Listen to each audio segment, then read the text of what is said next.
Hello, my friends. It is day 182, and we are reading the book of Obadiah, just one chapter today. But before we get into our recap, I want to thank you for taking a moment to check out this video.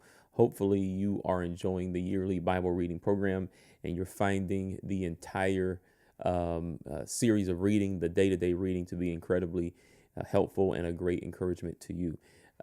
Before we get into the recap, I want to invite you to check out the description box below if you have not yet accepted the invitation. There's a link there that you can access that'll take you directly to the YouVersion Bible app, and you can join a number of readers reading the Bible every single day and leaving feedback on the things they're reading. And it's not too late. You can join us, and even if you're not able to finish by the end of the year, you can get a head start on next year. And so you'll be right in line to read the Bible within a year's time, if not sooner. So we love to have you, and I believe it'll be a tremendous blessing to you.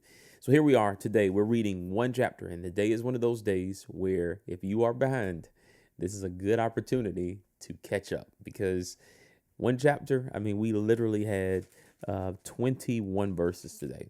And every now and then, the plan that we're reading has a way of giving us these breaks and helping us kind of recalibrate and find ourselves. Even if we're on schedule, it's just a way to breathe and take in all of the reading. And it's a great opportunity to kind of just do some other reading and line things up biblically as we're surveying this narrative. But what I would say is the book of Obadiah is interesting in that it is speaking to the Edomites. And we understand that the Edomites are descendants of Esau, which is the brother of Jacob. And we understand that there's a dynamic there that was first found between Jacob and Esau that has kind of bled over to their descendants, the Israelites and the Edomites. There are two instances in which the nation of Israel would experience a sort of tension and maybe oppression from the Edomites. It will initially start during the earlier days of the nation of Israel's settlement. They kind of serve as a thorn or an adversary as they are trying to settle in this land that the Lord has given them. But more importantly and more impactfully, they will be a greater adversary during the times of the Babylonian exile and the captivity. They're not only going to serve as antagonists against Israel, as mockers, if you will, but they will serve a critical role in the entire process of the nation of Israel, or particularly Judah, being exiled and oppressed by the Babylonians. And the book of Obadiah, the prophecy that Obadiah gives us, is that there will come a day where God will vindicate the nation of Israel because of the things that they did against them. In other words, he's going to take their vengeance. His wrath will be poured upon them because of their involvement against his people. And the book really has one incredible and central message.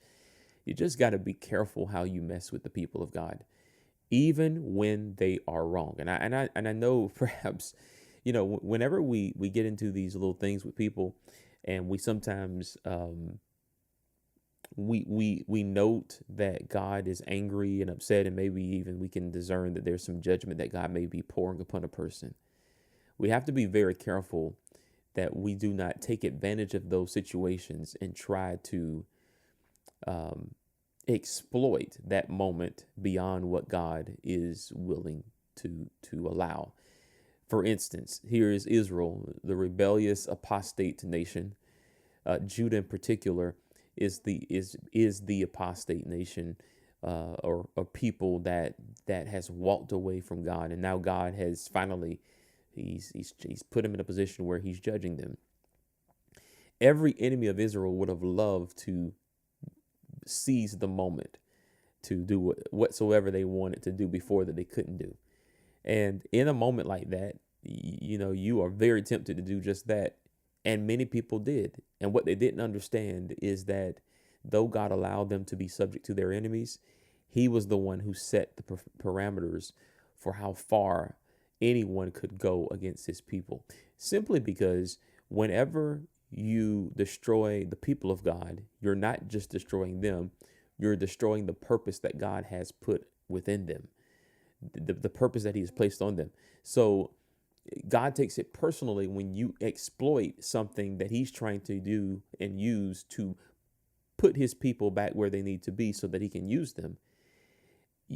The enemy's attack and exploitation of that moment is opposite of what God is trying to do in that moment. And so God then has to turn and judge them.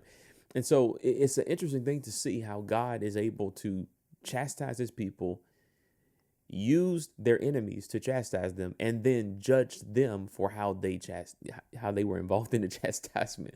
It's just a very interesting thing. So we're going to see often how these prophets, Obadiah, we're going to see some others, Jonah and some others, who speak against the enemies of Israel and God's people, but then on the other hand, he is still yet judging Israel. So it's just a simple, very simple and direct theme in this passage. It's very clear. Be careful how you handle the people of God. No more than you would your own children. You know, we sometimes see other people's children and we conclude that they need some punishment, and we take it into our own hands, and then the parent who may agree with us would say, you probably shouldn't do that because you don't know how far to take the punishment. You don't know how many conversations we have. You don't know the variables that are involved with how we might, as a parent, handle the situation. So it is best that you leave it to me as the parent. And what God is saying to the nation is, you went too far. You went past your boundaries. Now, as the God of justice, I have to judge you. And so that's what's happening here. And we're going to see many instances of that as we read through the Old Testament. But let me know what your thoughts are. Leave them in the comment box below. I'd love to hear what you're thinking and what stands out to you. I believe it will be a tremendous blessing to all of us as we dig into God's word. But let's keep reading. Let's keep studying. Let's keep learning what the Lord will say to us. Until next time, thank you for watching. Take care. God bless. And remember, live by the word.